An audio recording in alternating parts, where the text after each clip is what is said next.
Hey, welcome in. Welcome to the Arrowhead Addict podcast. We are here coming to you live. The Kansas City Chiefs are going to the Super Bowl. You only win a Super Bowl 2 times every 5 years, right? Oh! The warm-up act is over. Let's bring in Melissa Etheridge, massive Chiefs fan. Melissa, Super Bowl champion, 2-time Pro Bowler, and Trent Green. Trent Green, how you doing? Hey, what's going on, guys? And he picked it up! He picked it up! He's gonna score!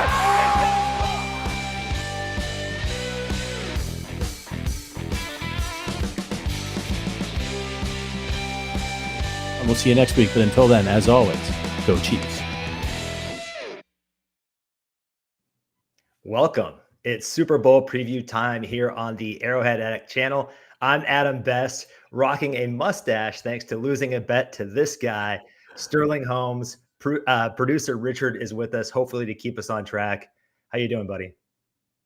I can't believe I'm talking to Tom Selleck right now. I am just such a big fan. Loved all your stuff you did in the show Friends. Magnum PI. Impressive. Dude, that thing is thick. Those follicles.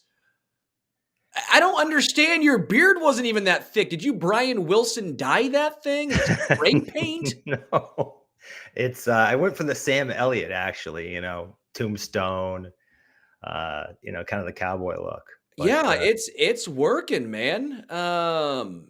You are every single guy who goes to a dive bar out in like southwestern Colorado. Like if you rode a horse to the bar, I would be not surprised at all. From down on the Ponderosa. Well, anyway, we've got a great show today. By the time it's over, our guest will make sure you're an expert on the 49ers. Maybe you'll even want to make a wager or two. And if you do, we've got a deal for you.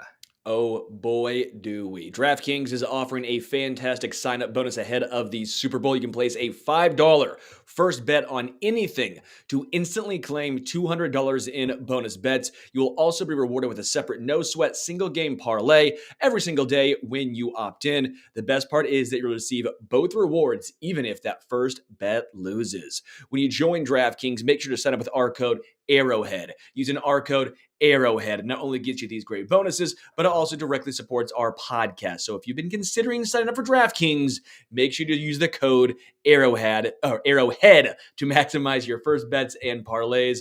This offer is only available to new customers who are 21 plus and physically present in legal gambling states. Please remember to always gamble responsibly and check the episode description for the full terms of the offer to see if you qualify. One more thing to ask you before we jump in with our guest. Did you see the shirtless Patrick Mahomes that has the internet abuzz? Yeah, me and him are just so much alike. We both have a nice little beer gut. I mean, you might not like it, but that is what peak male performance looks like.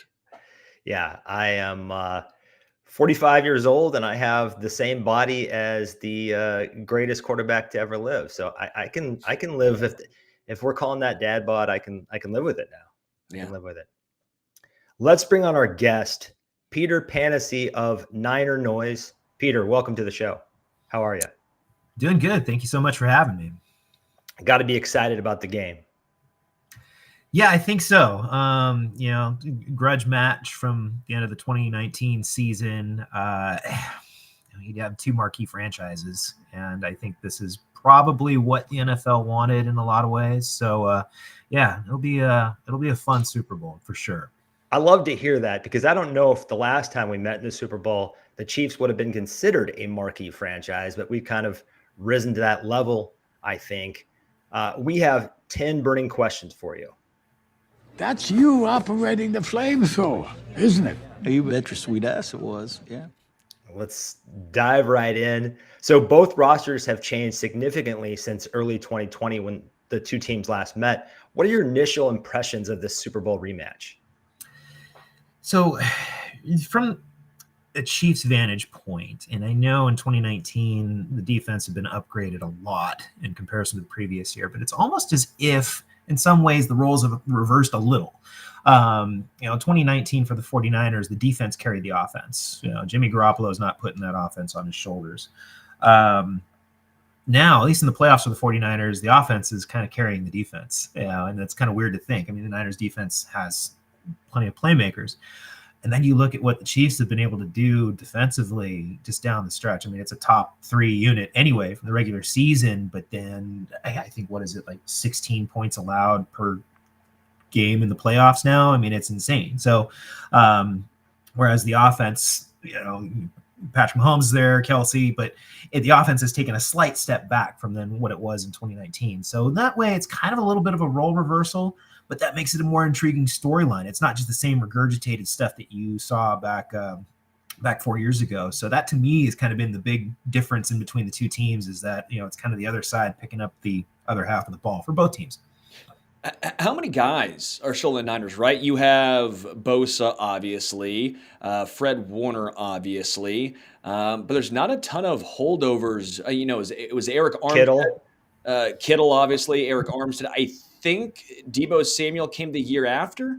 No, Deebo Samuel. That was his rookie year. That was his rookie year. And Ayuk came the year after. Was that what it was? Yeah, Ayuk was 2020. Kyle Juszczyk was there. The offensive line's been completely redone.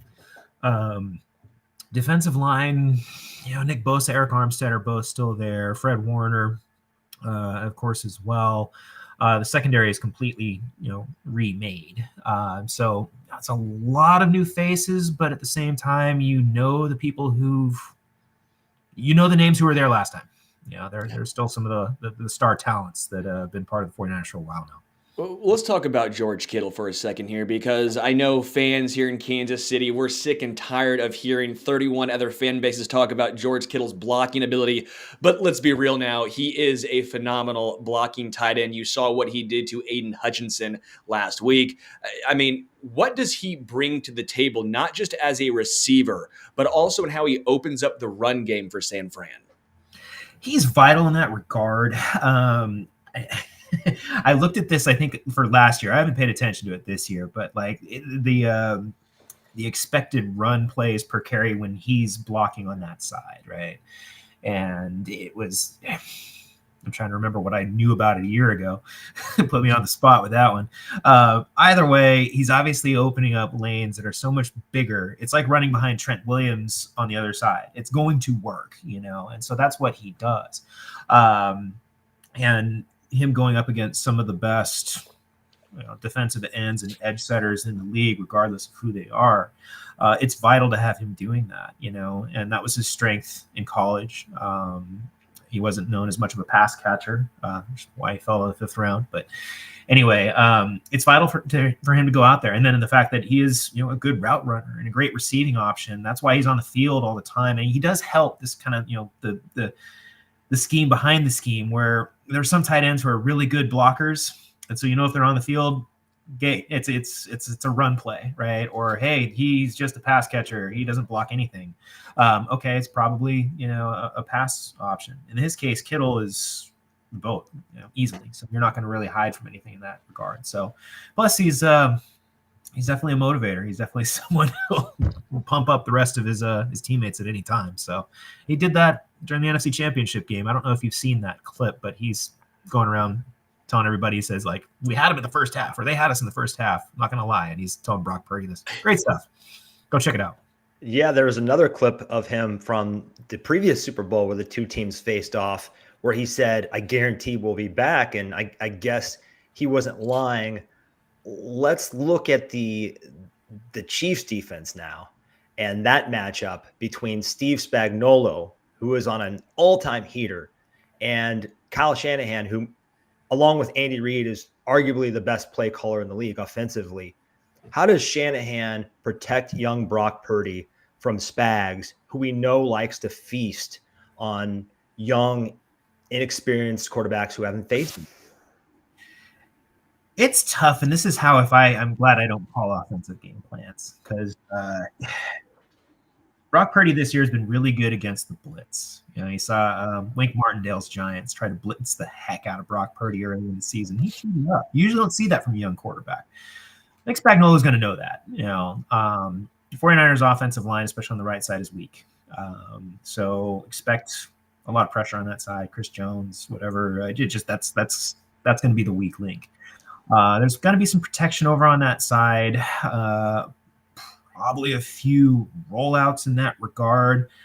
But I think also maybe just letting Purdy scramble a little bit. We saw that in the NFC Championship game. Hey, improvise. Again, it's not a Jimmy Garoppolo. This is what you do. Do not vary. They're going to let him vary a little bit with his abilities as a scrambler, and I think that might be a really actually good way to protect him. Be smart, but don't be afraid to go pick up those 10 yards if the pocket's collapsing, and Spagnuolo just had to face that with Lamar Jackson last week, and that didn't go well for Baltimore. But it always remains an X factor. If a quarterback can move with his legs, doesn't have to be picking up 100 rush yards a game, but I think that might be something to watch here. What are your views on Brock Purdy in general, right? All these analytics point to him being this elite quarterback, but then when you look at the eye test, I think it paints a little different picture. I don't think Brock Purdy's a bad quarterback. I always laugh and say it's like Dave Matthews Band, right? If you ask someone what their thoughts are on Dave Matthews Band, it's either they're incredible, they're the greatest, or it's like they're horrendous. There's never this in between, yet here I am stuck in the middle when it comes to Brock Purdy. I think he's a good quarterback, but he's, in my opinion, not in the same ilk as Joe Burrow, Josh Allen, Justin Herbert, Lamar Jackson. But what are your thoughts overall on Brock Purdy? Is he a game changer? Is he someone, again, they did it against the Lions, but they had to get a lot of help from the Lions to come back in that game. Is he the kind of guy that when the Niners get down, that you can trust him to bring you back? Yeah, I'll say yes. And I'm going to say this in a way because I'll look at what 49er fans were used to previously. And he was a quarterback who was in the Super Bowl against the Chiefs last time. Jimmy Garoppolo did a lot of good stuff for the 49ers over the years. It's good, lived between the numbers, never touched the sidelines, hardly threw it beyond 10, 15 yards beyond the line of scrimmage, didn't scramble. Everybody said, he won a lot of games. Well, that was the opinion. That was the epitome of like, hey, you got a great defense, you got a strong running game. Raheem Mostert was here at the time, Brock Purdy does a lot more than that. A lot more. I wouldn't put him in a category of Lamar or Mahomes or Josh Allen. Give me a few more seasons. Give me a little bit more. But from what you've seen up to this point, I do think those last two playoff games when the Niners are down, and yeah, Detroit started to implode a bit. But some of those last drives, against Detroit, against Green Bay the week before, it's in the rain, and it's he didn't have the best grip on a football during the rain. I don't know any quarterback that likes playing in the rain, so join the club. That last drive was clutch against Green Bay. Some of the plays that he made, that one play, him rolling left and then finding Kyle Juszczyk, tiptoe on the sideline catch and then go over like that. That was clutch. And there are things that, having seen Jimmy Garoppolo for years on a weekly basis, and then you see what Brock Purdy is capable of doing, throwing, challenging downfield, whereas Garoppolo never did that. If he did, it never looked good. I think you can say that he's a game changer. I wouldn't put him in the category of like, oh yeah, he's absolutely, a top 3 quarterback in the league. MVP chatter would have been cool, but why don't we leave it at that? Hey, he was in the MVP discussion because he had a great year. Maybe not as far as talent in that upper echelon, but leave it at that. And then hopefully that's something that he just keeps repeating year after year after year. Because 49ers have been searching for a long-term quarterback for a long time now. So it would be nice to just have that. Hey, and I was a dumbass who thought Trey Lance was going to be the guy. But we all did. Yeah. Yeah. A lot of us did. Ambry Thomas has been PFF's worst graded corner of the playoffs. Is he the weakest link on this 49ers defense? Yeah, I would have to say so. And it's frustrating too, because there's moments when he's on, he can be really on. But it's just, the one thing that you get from a cornerback, one thing you want is consistency. They're going to, every cornerback's going to give up big plays, but gosh, there are times where just play the ball, like pass interference left and right, that sort of thing. One of the things Steve Wilks, defensive coordinator Steve Wilks, mentioned that he will do, and they have done it on that side of the ball, is change the defensive alignments within the secondary depending on matchups. Diamador Lenore, who was drafted in the same year as Thomas, has kind of bumped inside to nickel, has done a good job there. And then Charvarius Ward, Chiefs fans know him well, has been outstanding. And so there's other pieces that can kind of mix in. Logan Ryan is now wearing a Niners uniform, brings playoff experience. So he's someone that can maybe, take over slot duties if necessary to move Lenore out and get Thomas back into a strict reserve role. But yeah, if I was Andy Reid, I would be looking Ambry Thomas's way. And you've seen that in the playoffs. You've seen teams go after Ambry Thomas a lot. So unless he gets a lot of help over the top or something like that, or a linebacker underneath, that's what I would do if I was KC. I will say the issue is Chiefs only have one real good wide receiver, Rashee Rice, and you're probably going to see a heavy dose of Charvarius Ward. I don't know if Ward would travel at all with Rashee Rice, but the issue is, okay, yeah, Ambry Thomas ain't great, but you look on the other side for KC receiver-wise, it's a battle of who can finally make a play here. Yeah, but there's MVS who's way down here, and then there's playoff MVS who somehow turns into a different human being as soon as a certain date on the calendar hits. I don't understand. It doesn't make any sense that he falls apart in the regular season and he's suddenly clutch when the pressure is more immense, but that's how it's been with him. Travis Kelce, moving to his fellow pass catcher, put up a monster game last Sunday, 11 for 116, good for a staggering 2.97 yards per route run. 34, maybe slow down a little bit, but he just has a feel for the field and getting open, and a rapport with his quarterback that is almost otherworldly. How do the Niners slow him down?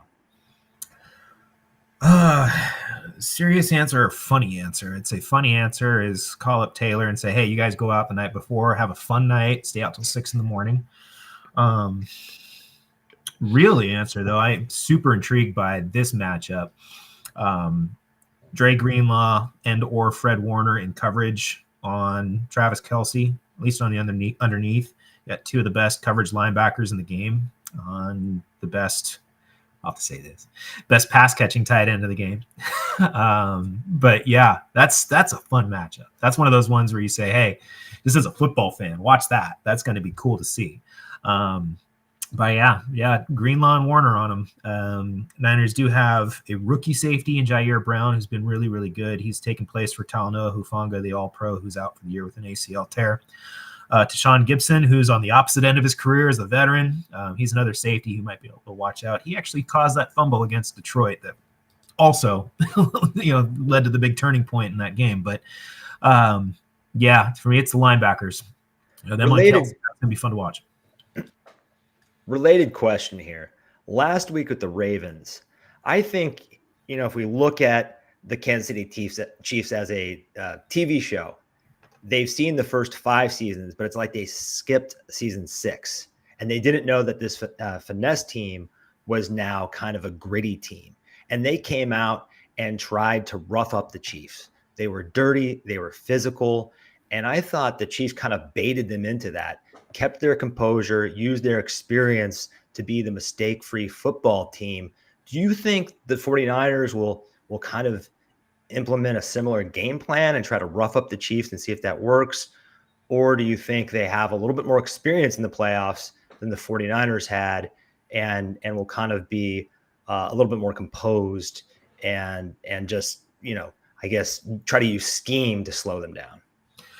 I think it's going to be more of a scheme thing. I think it's going to be more scheme. I think Kyle Shanahan's brain thinks that way, right? If this was back during the Jim Harbaugh years, then yes, it would be gut punch after gut punch after gut punch like the entire way. But Shanahan's a scheme guy. We've seen a lot of players change over the years, right? But the core guys are still the same, and they've been here. 3 NFC Championship games in a row, right? 4 in 5 years with a lot of the same core players. They know what kind of mistakes that Baltimore made, right? They know how devastating those things can be, and I think I mentioned earlier George Kittle, his leadership. Niners are down big, but everybody talking about it post-game saying, what was the message in the locker room? What were the adjustments? And it's like, everybody was cool, calm, and collected, right? Like, we've been here before. We've seen teams come back, and we've come back in, in other types of situations. Like, we know what we need to do. So I think it's going to be much more disciplined than what you saw from Baltimore. That was, the Ravens typically have gotten the dance, but they haven't really gotten too far, and that's their issue. But for the 49ers, they've been deep a lot of times now. A lot of that core group has known what it's like and can know what costs it too if you're not disciplined like that. Yeah, 100% agree, man. I kept saying the Niners are not the Ravens. The Ravens tried to prove that they were tough by being fake tough. Zay Flowers doing that is fake tough. He's trying to let you know that I deserve to be here. No, you make the catch. And by the way, you got caught by the Legers and the ball punched out. The Niners won't do that. The Niners won't take cheap shots that will risk them being a 15-yard penalty. The Niners are well coached, and they know what it means. Like you mentioned, they did not panic when they got down 3 scores. They stuck to the game plan. The Ravens panicked. They got down 2 scores, and it was, oh my gosh, we can no longer hand the ball up to our running backs. We have to throw. As we found out, that clearly does not work against the Kansas City secondary. The Niners, again, they've been here. They're well coached. They understand the situation here. They won't beat themselves. I will point out as well, on paper, Nick Bosa has a massive advantage going up against either Donovan Smith or Juwan Taylor. I will point out, both those guys have been great come postseason time. They are playing their best football. What do you think Nick Bosa does in this game? Because last time around, Andy Reid really schemed him out. I remember Bosa getting pissed off. He was not happy. A lot of those end arounds, running at him, running away from him. How do you think Bosa affects this game?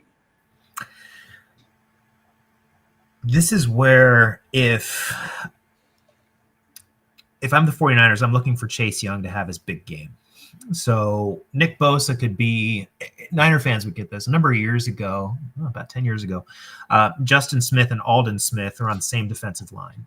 Justin Smith was clearly the better player. I mean, Aldon Smith put up the numbers, right? Nobody doubts that. But Justin Smith was the guy locking up, like 2, sometimes 3 blockers. Nick Bosa might have to be that guy. He might have to be that, I'm going to call it a decoy, but just he's not going to get the numbers. He's just going to command the attention.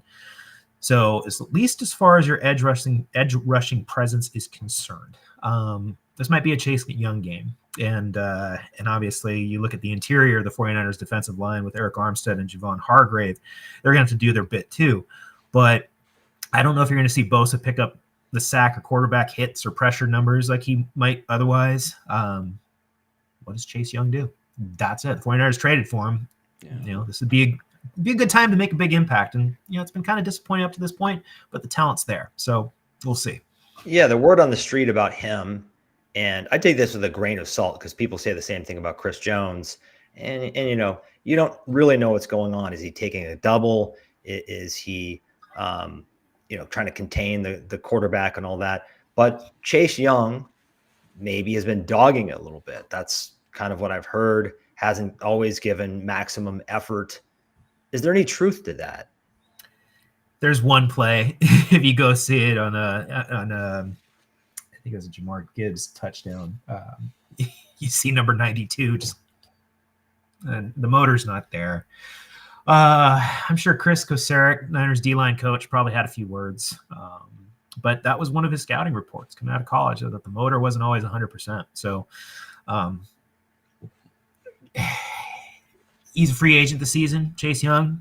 You want to try to get a bag, have a big game in the Super Bowl. That everyone's watching that, so go do it now if you're going to do it at any time. And that will erase a lot of those questions about, hey, not necessarily giving 100% effort every single play previously coming into it.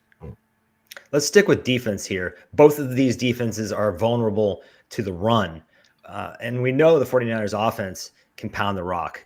Christian McCaffrey is going to get his. But can the 49ers defense stop Isaiah Pacheco, who's really coming into his own? He's not the kind of guy you want to tackle this time of year. What do you think about that matchup? So after seeing what Detroit did, Detroit kind of pulled the 49ers of 2019 in the Super Bowl or 2020, but where Detroit said, hey, we're going to go away from the run, even though it's still a close game. The Niners were having all kinds of problems with David Montgomery, even though it was a pretty healthy, healthy crop and everything like that of Niners defenders. But interior runs can be a problem. If you see Chase Young out on the field, run against him. He can't set the edge. He just keeps biting too far down. Those are the schematic problems. And it's just like Dave Montgomery was doing this for the Lions, just 5 yards a carry, 6 yards a carry, just boom, boom, boom, boom. Andy Reid could call a game plan like that where, hey, Mahomes, throw it 15 times. Let's just run the ball. And by golly, that would be a great game plan. It's a marquee player. You're taking him out of the game. Do you do that? You don't. But you could do that, and it would work in theory because the Niners have been so vulnerable against it, especially on the inside and especially on Young's side. So that's an X factor. It's something that's very, very, very provocative. And we've seen both the Packers and the Lions gouge San Francisco's defense on the ground. And so what's going to change about that? I don't know. I'm ripping the over on Clyde Edwards-Helaire rush yards. Guaranteed, baby. Give me the over. He's not exactly Aaron Jones, who is really gashing that line, but we'll take him getting the over in relief of Pacheco. As far as San Fran's running game, how would they utilize Christian McCaffrey, especially as a receiver? McCaffrey obviously is so well-rounded, and I'll throw in another equation here, another guy to the equation. That's Deebo Samuel out of the backfield. He is so difficult to bring down. Tree trunks for legs. It seems like everyone just bounces off him if you're the first tackler. How are those guys going to be utilized out of the backfield? In the ways you don't think they are. That's kind of how it looks. It's you see, this is the genius of the Kyle Shanahan offense. They can take one formation and run 10 different plays out of it, right? And it's like, okay, there's McCaffrey running routes out of the slot, and there's Deebo in the backfield taking an inside handoff and running it for 8 yards or 10 yards. They're mismatch nightmares. That's kind of the way to go about it. And it's one of the reasons why you've seen the 49ers offense struggle a little bit when Deebo gets hurt. There's certain plays that all of a sudden, even if he's not the number 1, 2, or 3 guy, where Deebo's out. And so now it's like, all right, well, what do you do next? And how do you adjust?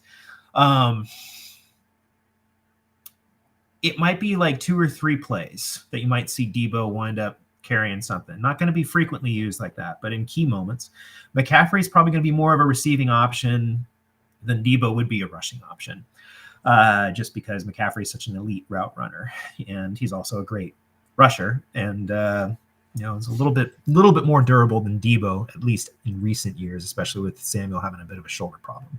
That's my prediction on it. But yeah, I wouldn't want to be Steve Spagnuolo in that case. That'd be a headache to figure out. Yeah, the Chiefs fan in me is sort of terrified about Shanahan and him thinking about the Super Bowl all year long. What does he put on tape? What does he have set up? What are the aces up his sleeve? But the guy on the other side of the field, Andy Reid, he's doing some of the same things. So it'll be interesting to see what rabbits they pull out of their hats and what kind of wild formations and trick plays they do and unexpected wrinkles they throw into their offensive playbooks. The general football fan in me, that's like, Nirvana, right? Yeah, it's what you want to watch. You want to see the chess matches here. And it's literally like, few teams in the league have weapons like that, right? You don't see too many teams have that. Arguably, fewer teams have head coaches who know how to utilize that sort of thing, right? And do it well and do it like at the right time, at the right moment. So, from the fan point of view, it's like, this is awesome. Like, this is exactly what I want to see in a Super Bowl. So yeah, no, it'll be fun. That'll be one of those other talking points during the game. 2 best coaches in the league for my money. You spoke about Fred Warner earlier. Another best in the league. I think he's the best linebacker in the league. What are some of the traits that make him so special? Instinct. You don't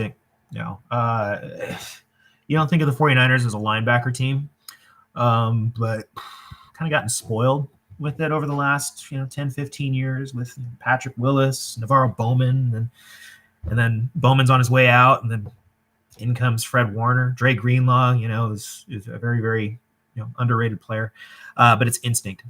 You look at where he is on the field, and the Niners can run a lot. They don't do it all the time, but when they do it, it's effective. They can run like a Tampa 2 defense. You see Warner just going straight back to that center, of the field, and that's his spot. I think one of the best ways to keep an elite defense elite is if that you are not giving up that center of the field 10 to 15 yards, behind the line of scrimmage. And he does that as good as anybody. But at the same time, he's always around the line of scrimmage too. He's healthy, which is also a bonus. Not made of glass. But yeah, if you looked at a number one trait, it's just instinct. It's really been impressive how great he's been, because I think over the last 10 years or so, there's been this gradual decay to the linebacker position. I don't know if it's RPOs, things getting more spread out, more motion, shiftier, smaller players. It's been really hard to be a dominant linebacker in this league, but he's one of them. So I've been very impressed with his play. Yeah, and you think of the hybrid type of linebackers, right, who can cover. Old school throwback linebackers are just like, hey, you go up and tackle. That's just, you're just converging to the line of scrimmage. That's what you're doing. Warner is one of the best coverage guys in the game. And he's had some issues with tackling this year. So if you want to be like, keep an eye on that, that's fine. But not what you want against Pacheco, really. Not really. But then again, it's Fred Warner. Like, he might miss a tackle, and then next play he punches the ball loose for a forced fumble, and you're like, oh wait, you missed a tackle? Oh wait, but yeah, no, he's an all-pro for a reason. All right, now Steve Wilks is in his first year as DC in San Fran. How is he going to handle the playoff wizardry that is Patrick Mahomes? I will also point out, not a huge fan of Steve Wilks as a Mizzou alum right here. He did not do a good job there. Congratulations to him in the NFL. If he does a great game plan against Kansas City, I will be doubly pissed. That guy was a train wreck at Mizzou. And of course, he goes back to the NFL. And what does he do? He becomes phenomenal yet again. Yeah, it's interesting how to say this, because there are stretches of the season when Wilks was not exactly a popular name, and you think of the talent levels that the 49ers have, and the defense was playing below what the talent levels were. I think you might have just pointed it out, though. He's been around. He's experienced. There's not going to be anything that's going to really surprise him. The first half of the season was a lot of figuring out what you've got, matching your coverages with your pass rushes. That's difficult for any coordinator until you're really familiar with your own players. Nothing's going to be too surprising. Now, granted, it's always a chess match, and the Niners defense has been giving up more points, been getting gouged, especially early in games these last 2 weeks. So what changes there? I don't know. But I don't think anything is going to be necessarily over his head. Obviously, if I had my choice, I would probably go back defensive coordinators to either Robert Saleh or D'Amico Ryans, but they're off doing head coaching things now. But Steve Wilks has been fine. He hasn't seen nothing's going to be new to him. He's not overwhelmed by the moment. So I think that's a bonus. How well of a game he calls here, we'll see. That's an interesting point to bring up, because there has been a bit of a brain drain in San Francisco with these, assistant coaches defecting, McDaniel and the two you mentioned, Bobby Slowick as well, right? I believe. And the way I look at it is basically Spags versus Shanahan. That's almost a stalemate, right? But I think maybe Andy Reid and all his experience has the advantage over Steve Wilks. What do you think about that matchup? I take Andy Reid all the time. Yeah, that's. So is there a bigger discrepancy there between Shanahan and Spags, you think? Yeah, there's a bigger discrepancy there. I'd say probably I don't know how to quantify it, but I mean, where I could say, all right, like Shanahan, Spagnuolo, okay, all right, give me a pass on those. But yeah, it would definitely be an Andy Reid fan over a Wilkes fan. Ain't nobody taking Steve Wilkes. Ain't nobody saying, give me Steve Wilkes. But, you think about the playmakers on the 49ers defense, right? I mean, there's all pros, I mean, at every level, all pro. I mean, Chiefs defense has been able to do that too. So it's like, okay, great. But as we've seen just the names, it's the Niners roster on defense is almost like an all-star team, in so many ways. Secondary, cornerback depth, a little questionable, but I mean, it's that front seven was built to be elite, and the Niners invested a lot into it. And Wilkes said at the beginning of the season, he's like, I don't think I've ever coached a group like this before, that's as talented. So it's a little weird because Travarius Ward, all-pro, he's been great all season long. You look at, again, some of the names defensively, as you've mentioned, Fred Warner, Dre Greenlaw. They got some horses, some dogs in the back part. But then you look up front, and they get so much pressure, and yet they're susceptible to the run, and they're susceptible to the pass. I'm trying to understand the disconnect. It was almost like the same thing with the Eagles this year, right? The Eagles didn't lose a lot of guys. In fact, they gained some dudes. But then all of a sudden, the Eagles defensively took a massive step back. Is part of it not just Steve Wilkes, but just guys getting a year older, maybe a step slower? Or is that maybe, again, when you lose that much, as Best put it, brain trust in the past few seasons, it's going to be difficult to adjust to a new scheme? Sort of. And I think there's a valid point in here. So Robert Saleh and D'Amico Ryans were both linebacker guys. I mean, D'Amico Ryans was a linebacker, so they were linebacker guys, front seven guys. Steve Wilkes is a secondary guy, defensive backs. Niners this year tied the league lead for interceptions. A little further down on the sack department, didn't get as many there. A little bit more of a bend but don't break defense that picked off the ball and was opportunistic, as opposed to you're not advancing to midfield every drive that we've seen from the 49ers in previous years. And you just hope that the offense on the flip side could just sustain drives long enough so that the Niners defense wouldn't tire out. I think that plays a little bit of a role. And what's happened these previous two postseason games for San Francisco is that we've seen opponents. We saw Green Bay do it. We saw the Lions do it. Get into the end zone early, right? They got in. They looked methodical on these drives. That's going to happen in the playoffs, right? They're facing the best teams out there, right? That's fine. The interesting part, though, in both those games is that the 49ers defense got better in the second half. And you look at like Jordan Love, for example, in the Packers game. Overall, his numbers were good. He had a good game. Through two bad picks. But you look at his splits, you look at his second half splits, they were terrible. They were awful. And then you look at Jared Goff's splits in the second half. They were not good. The running game for Detroit wasn't great in the second half either. So it's just like, I don't know how that happens, but everybody says in-game adjustments. I think that's kind of an overused term. But at the same time, like you can say, the 49ers picked it up when they needed to.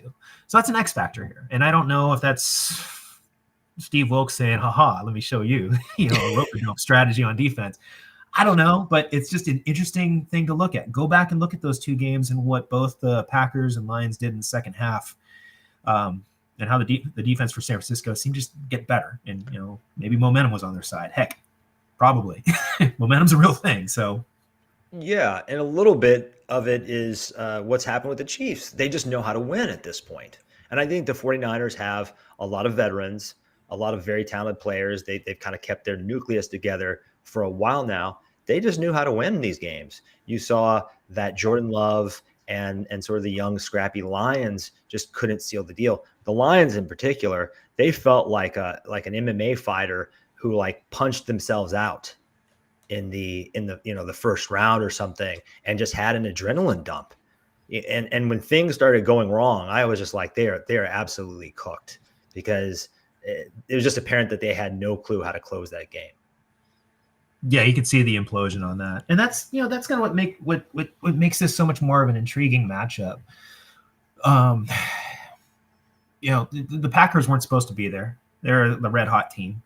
The Lions, kind of their first trip into this whole dance. Not playing with house money per se, but like, oh hey, it's Detroit in the postseason. What is this?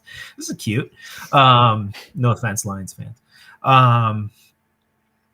Kansas City, San Francisco, you have two teams that are perennial playoff, not contenders, but just always in it, perennial Super Bowl contenders with core players on both sides who have been here time and time and time again. And so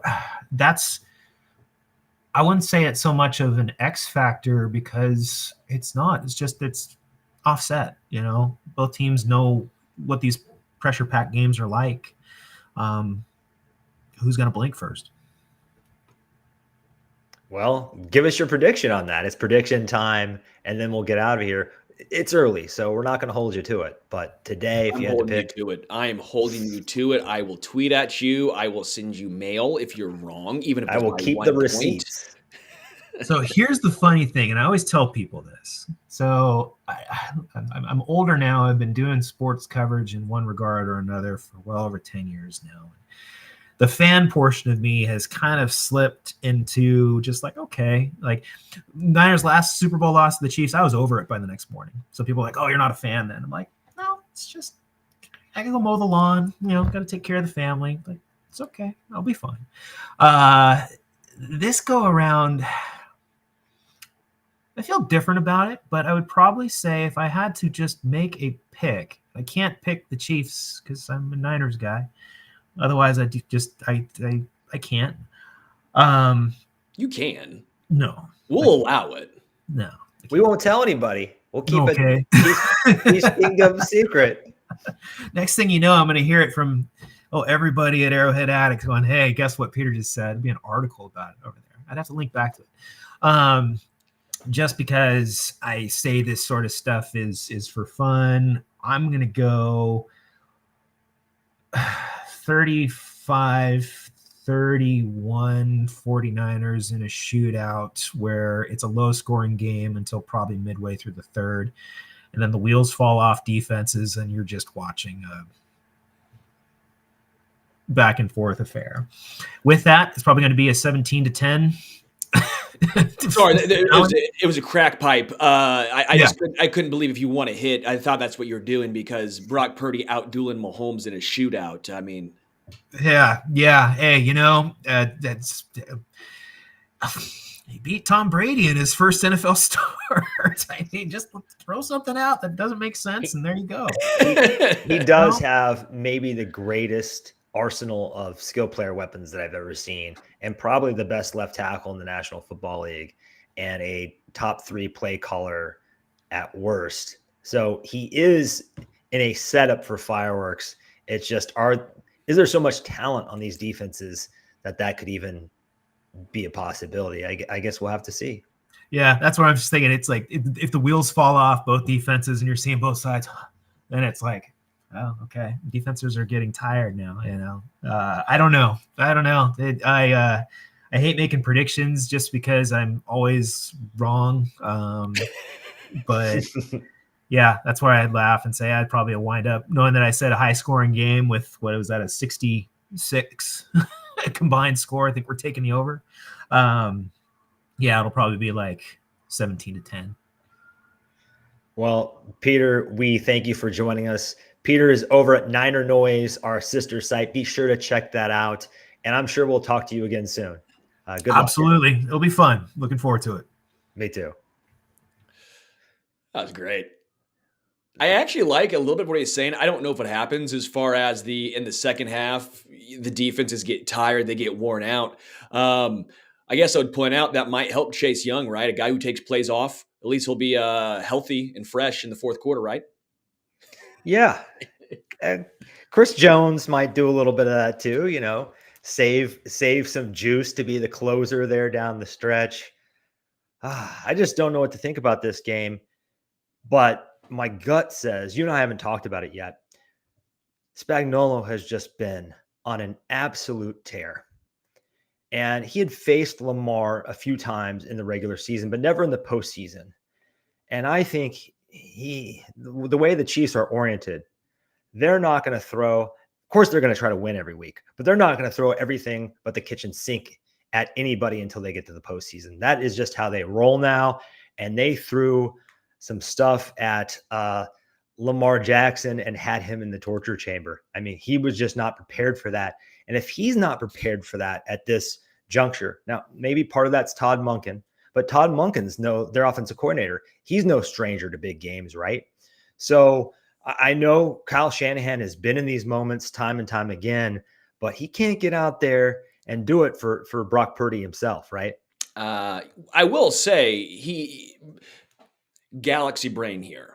A man who has seen ghosts is the backup quarterback, Sam Darnold. Remember the famous quote, he was out there seeing ghosts. Well, Spags is going to make Brock Purdy see ghosts, but Sam Darnold will be like, hey, I know what to do. I've been in this situation. If you see Casper, he ain't friendly. He's not friendly. Don't throw Casper the ball. So Sam Darnold should hopefully have some good advice when Brock Purdy is seeing said ghosts. I will say you can be a great processor. Hard to process when you're on your back. Like, I think Brock Purdy's a good quarterback. I'm not disagreeing. I think people who think he's atrocious or only it's the team by itself carrying him, I think that's far-fetched. I think you're not giving him enough credit. And again, he's very solid running the football, a lot better and more athletic than I think people give him credit for. But end of the day, both of these two defenses, as he was pointing out, get better in the second half. The Chiefs defense in particular has been better in the second half all season long. I expect a low-scoring game. I think the same thing happens where the Chiefs might start off quick. I don't see the 49ers getting to over 20. I know everyone probably wants a shootout. I know America's wanting to see that 34-31 game. I'm sure that he's hoping happens. But I'm seeing something a little more lower scoring. I'm seeing a game where the Chiefs defense throws a lot at Brock Purdy. I see a game plan where the Chiefs try and be very effective with Isaiah Pacheco on the ground, running at Chase Young, running at Nick Bosa. Maybe we do see McCole Hardman.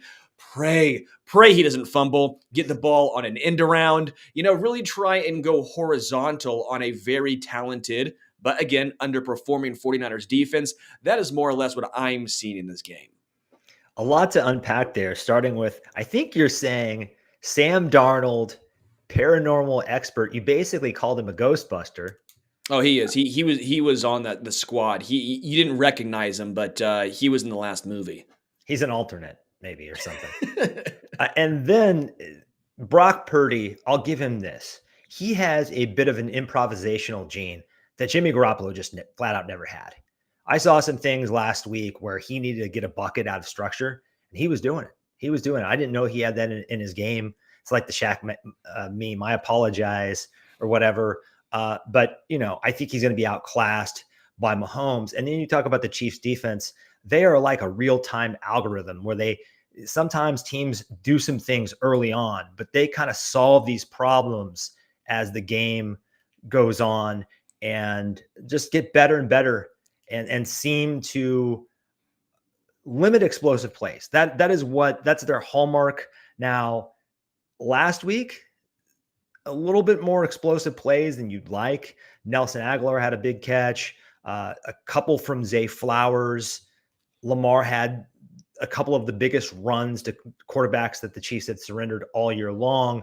So that's a bit of a worry when again, this arsenal is just awesome. Christian McCaffrey, Debo, Kittle. We've seen two of those guys before, but we haven't seen CMC and Brandon Ayuk, who hell of a catch. Also very, very damn lucky. I do feel like the 49ers are a little lucky to be in this position. But every team has to have luck, right? Every team has luck at some point. Whether it's a missed field goal, whether for, again, the Bills making the playoffs with Kadarius Toney lining up offside. Like, if we're being honest now, luck always plays somewhat of a factor. It's in any sport. Yeah, these guys on all the teams have so much talent. They've been training for this their entire lives. One thing breaks their way. To an extent, not luck. It was a great play by L'Jarius Sneed, but how often is that going to get fumbled by Zay Flowers to the end zone?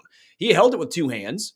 McCole Hardman was an inch away from being down last game, but he fumbled to the end zone. Like there's always going to be a little element of it's a game of inches. That's what it comes down to. It's a game of inches.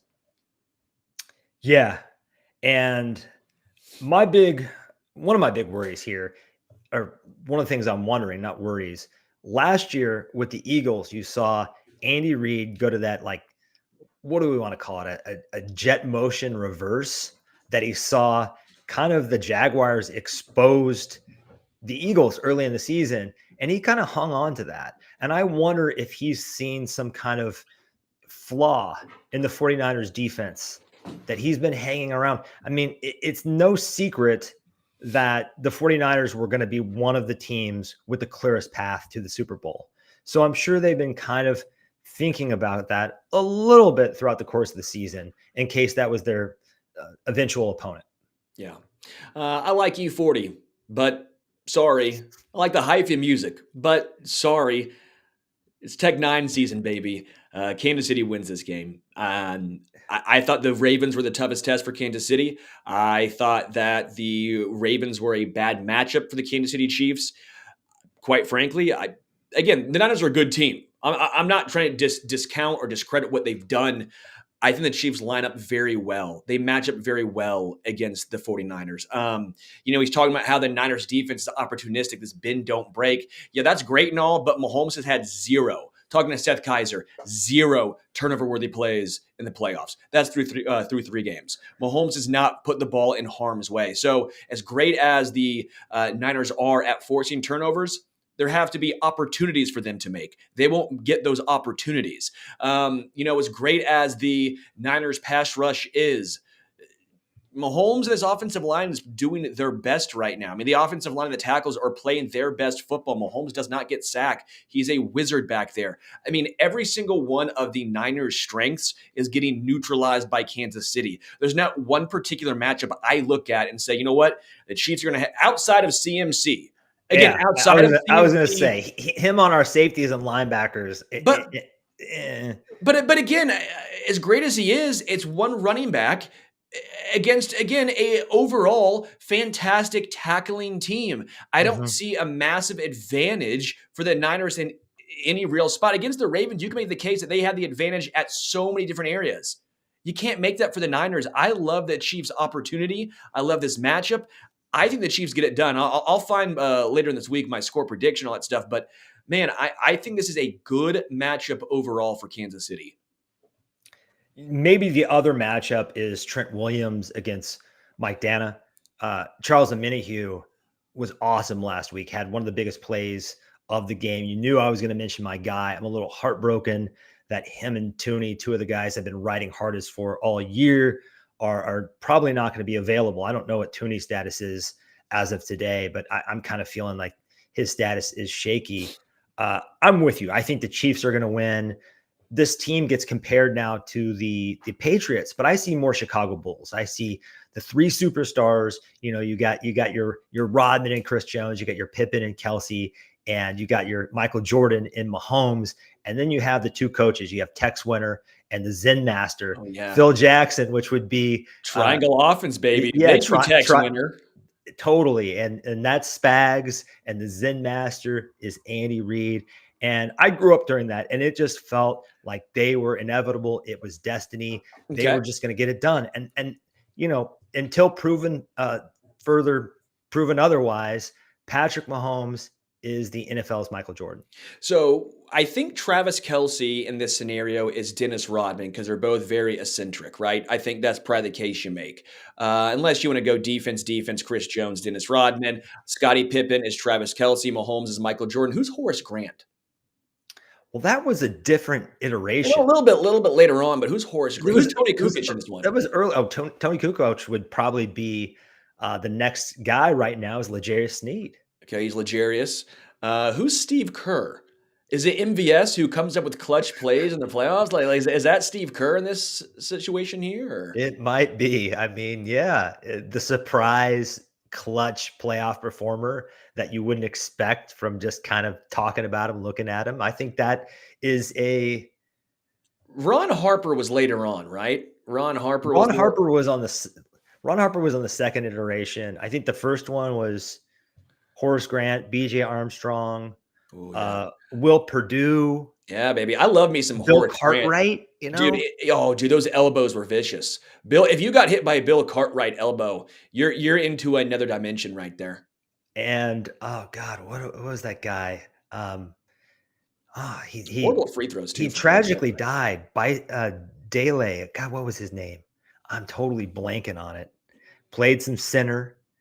Mm. And then they had Luke Longley. Yeah. Right? The Aussie center. So I think we even wear red. We're in the Midwest. You know what I mean? Like, Go back to the 86 Celtics now. Okay, we're going back to this team. I think Scott Wedman right here. By the way, he was my AAU basketball coach. So oh, really? yeah, I was a big Lakers guy and Sixers guy growing up. So I got to see his rings and I always be like, I'm a Lakers guy. Then I look back and I'm like, that was pretty badass. Those were like legit NBA championship rings. They're really cool. Yeah. Unfortunately, I was a Pacers guy. So I really feel for Josh Allen, who's kind of the Reggie Miller of the AFC. Fourth quarter choke. I mean, he's it's tough being around in the same conference as in the same league, but in the same conferences as Mahomes. That's why when people have been saying that, I've heard this a bunch, that the Lions probably don't have as good of a shot to get back as the Ravens. And I'm like, whoa. Lamar Jackson and the Ravens have to go through a gauntlet of quarterbacks. The NFC, I don't even know who the best quarterback in the NFC is. And also, how many quarterbacks do you go through in the AFC before you get to the first NFC one when you're looking at the hierarchy of quarterbacks in the league? I mean, do they have any of the top 6? Do they have any of the top 7? I mean, maybe Jalen Hurts. I think Matt Stafford's a very underrated quarterback now at this point. I think people take him out because of the injuries, but he carried the Rams this year. He really was a good player. Special arm talent, right? Yeah. Well, Jordan Love is and Brock Purdy are rising, but Dak, is disappointing in the playoffs. I think the Bengals might be, or the Bills might be, the like early 2000s Nets with like Jason Kidd and Vince Carter and Kenyon Martin and Keith Van Horn with those long socks. Kerry Kittle's on that squad. We're like, wow, look at all this talent. But what happens? You got to pay the piper. You got to pay them. Yeah, can't keep them all, baby. You run into, that's a good comparison. You've got Shaq and Kobe, and then Chris Jones, the closer, he's Robert Horry. He's Robert Horry, baby. He's saving it for the final minutes of the game. And who's Vladimir Radmanovich in this scenario, or Chris Mim when we get past that era? Oh God, who is? Don't you start talking old NBA with who was me? The dude I'll from bring Stanford, Madsen. Ryan Madsen, yeah, Mad Dog Madsen. Was it Mike or it was Ryan Madsen? Oh, was it Mike Madsen? I think it's Mike. Ryan Madsen was the pitcher. I think it's Mike Mad Dog Madsen. You just see him. He never plays, but he's just like ferocious on the sidelines. So, well, even the fact that I want to talk more NBA with you. Who's Luke Ridnour? Who's Luke Ridnour and Rashard Lewis and Ray Allen in this scenario with the Seattle Supersonics? I'm just so scattered now, and my favorite Seattle team was, the Rain Man, Sean Kemp and Gary Payton and Nate McMillan. Oh, yeah. I loved that squad, but just the fact that we're comparing the Chiefs to the Lakers dynasty, the Bulls dynasty, this is the good place. I never thought we'd be here in a million years, and I know the rest of the league is real mad, and people are mad and sick of us and sick of Taylor Swift, but we've been through hell to get here. So sorry, but we're going to soak it all in. We're going to live it up. We're going to, thump our chest a little bit. It's our time. Oh, baby. And to put into perspective of why everyone, especially in the AFC, is so angry and why the Chiefs make the perfect villains, Tom Brady was the guy. The Patriots were the team for so long. That bleep played until he was 45. That guy was old, and you're sitting here going, okay, maybe when he's like late 30s, we'll finally get another opportunity. Another team can win some here. We'll finally get some other teams an opportunity to win some championships, right? That's what it came down to. They're finally. Then he played till he was 45, but there was no cooling off period. That's why everyone liked Kansas City, because that first Super Bowl was like, okay, cool. The Chiefs won one. It's now the Patriots. Finally, we have something new. It's going to be a stretch where everyone can get in, get involved, and they'll all get one. But it didn't happen. The baton was grasped. It wasn't just handed to the Chiefs from the Patriots. It was grabbed by the Chiefs. They stole it. They took it from the Patriots, and they ran with it. It went from, I'm not really good, Usain Bolt to Usain Bolt yet again. There was no one in there who was running a 10.5. They were all 9.9s. So you're sitting here just going, I understand where the AFC is coming from. They never had a chance. There was never an opportunity for them. So now they're sitting back going, yeah, I do hate them. When's our turn going to happen? When is it going to be us? It's been 30 years now. Well, you might be waiting another 15. Yeah, there was no intermission. So, and also Tom Brady, another dad bod hero. Gotta respect the hustle there, right? Yeah. Well, the two of us could talk NBA and go on tangents all day, but we're gonna get you guys out of here because we've been here for an hour now, and that's about our limit. Props to our chat. We appreciate you. You always bring it. Please mash the like button if you haven't, and subscribe. Our follower count is just rocketing right now, and we thank you so much for your support. AudioPod listeners, consider giving us a 5-star Apple or Spotify review. That always helps. And actually, I will not be on the show next week. We won't have a Wacky Wednesday at our normal time because Sterling will be in Vegas. And I believe I'm on at 3 p.m. Central next week, but we will have tons of content for you, nonstop content. We'll all be around, and we're going to go out and win this thing. But until then, go Chiefs. Wally Zerbiak.